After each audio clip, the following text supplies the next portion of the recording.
Hello students, इस video में हम जेके बोर्ड क्लास 12th सेशन नवंबर 2025 के लिए पॉलिटिकल साइंस के फाइनल पेपर के रिलेटेड इम्पॉर्टेंट क्वेश्चंस की बात करेंगे। स्टूडेंट्स, बड़े दुख के साथ मुझे ये कहना पड़ता है कि आप लोग वीडियोस को देखते हैं लेकिन सब्सक्राइब नहीं करते। 70% वॉचिंग जो है वो स्टूडेंट्स होते हैं जो मेरे चैनल पर वीडियोस देखते हैं बट चैनल को सब्सक्राइब नहीं करते। प्लीज़ सब्सक्राइब कर लिया करें। आपके सब्सक्राइब करने से आपको कोई नुकसान नहीं होगा। एक बात और, वो इसीलिए मैं कह रहा हूँ, कितने सारे कमेंट्स मुझे डेली रूटीन पे आते हैं कि सर आप प्लीज़ पॉलिटिकल साइंस के इंपॉर्टेंट क्वेश्चंस की वीडियोस अपलोड करें, जबकि ये वीडियोस मैं ऑलरेडी अपलोड कर चुका हूँ। ठीक है, मुझे इसलिए दोबारा ये अपलोड करनी पड़ती है कि मैं कितने स्टूडेंट्स को, ठीक है, उन अपलोडेड वीडियोस का लिंक शेयर करता रहूँ। ठीक है, तो आप प्लीज़ इन क्वेश्चंस को अच्छे से देख लेना। जितने भी नए सब्सक्राइबर्स हैं, ये वीडियो स्पेशली उनके लिए है कि आप इन क्वेश्चंस को अच्छे से देखें, एक बार फिर से अच्छे से रिवाइज करें, क्योंकि आपका पेपर बस एक दिन के बाद है। तो देखिए, पॉलिटिकल साइंस 2 पार्ट्स में डिवाइडेड है। पार्ट ए आपका कंटेम्प्रेरी वर्ल्ड पॉलिटिक्स है।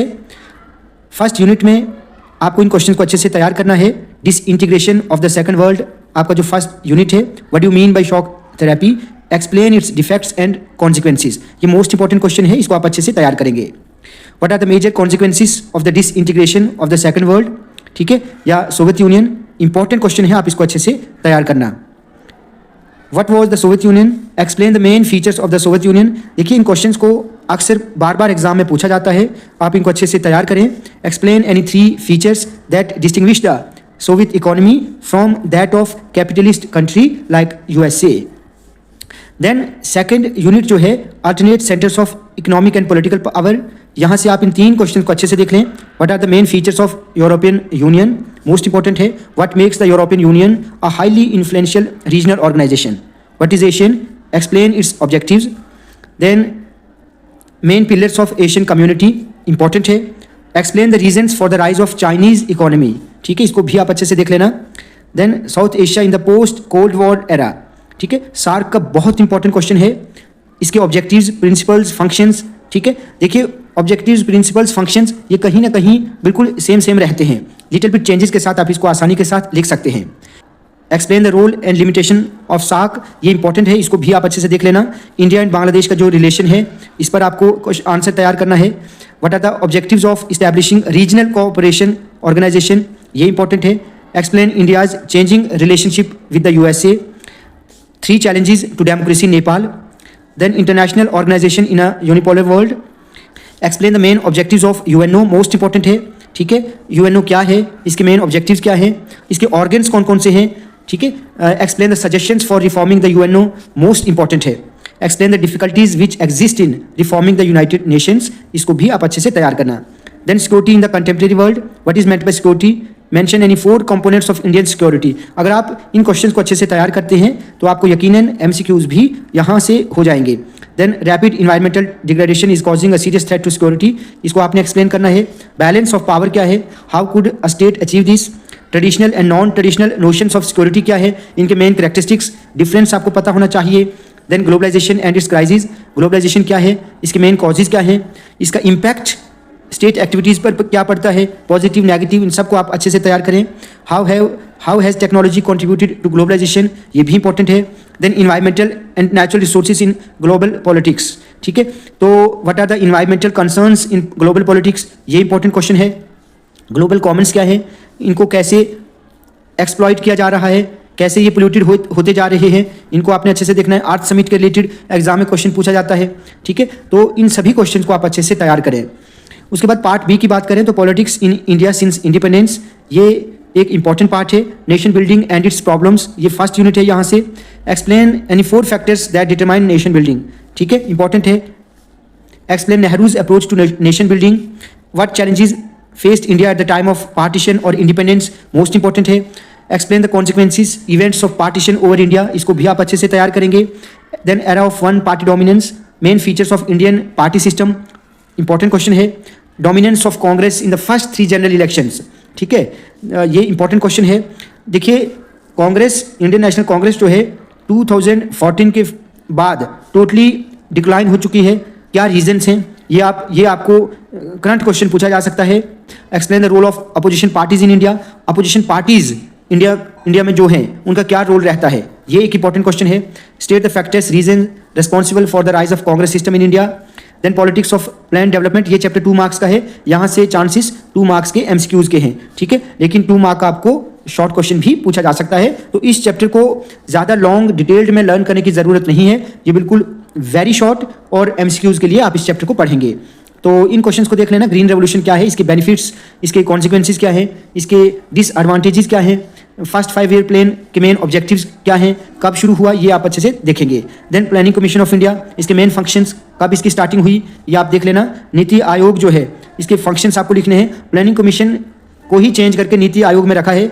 ठीक है, ये 2015 में इसका नीति आयोग जो है ये शुरू हुआ। मैंने आपको एमसीक्यूज में ये समझाया है। Then India external relations, discuss the Sino India relation, ये मोस्ट इंपॉर्टेंट है। ठीक है, then explain Panchsheel with its principles, important question है। डिस्क्राइब द टेंशंस और obstacles in normal relation between India and Pakistan. What are the main objectives, determinants, principles of foreign policy. Indo Pak war जो है 1965-1971, इसको आपने explain करना है। ठीक है, उसके बाद non align movement, I think ये डिलीटेड है, लेकिन ठीक है, इसको देख लेना आप। अगर डिलीटेड नहीं हुआ तो इस क्वेश्चन को अच्छे से तैयार कर लेना, ये मोस्ट इंपॉर्टेंट है। ठीक है, उसके बाद challenge to and restoration of Congress system. What does the term syndicate mean, ये बहुत इंपॉर्टेंट है। सिंडिकेट लीडर्स, सिंडिकेट के साथ कौन कौन से हैं, what role did the syndicate play in the Congress party. Discuss the major issues which led to the formal split of the Congress party 1969। ठीक है, तो ये भी इंपॉर्टेंट है। उसके बाद ये तीसरा question, what do you mean by privy purses, most important है। Why did Indira Gandhi insist on abolishing them in 1970। उसके बाद crisis of the constitutional order, ये क्वेश्चन 4 मार्क्स का है, तो ज़्यादा चांसेस यहाँ से शॉर्ट क्वेश्चन के हैं जो आपको 4 मार्क्स का पूछा जाएगा।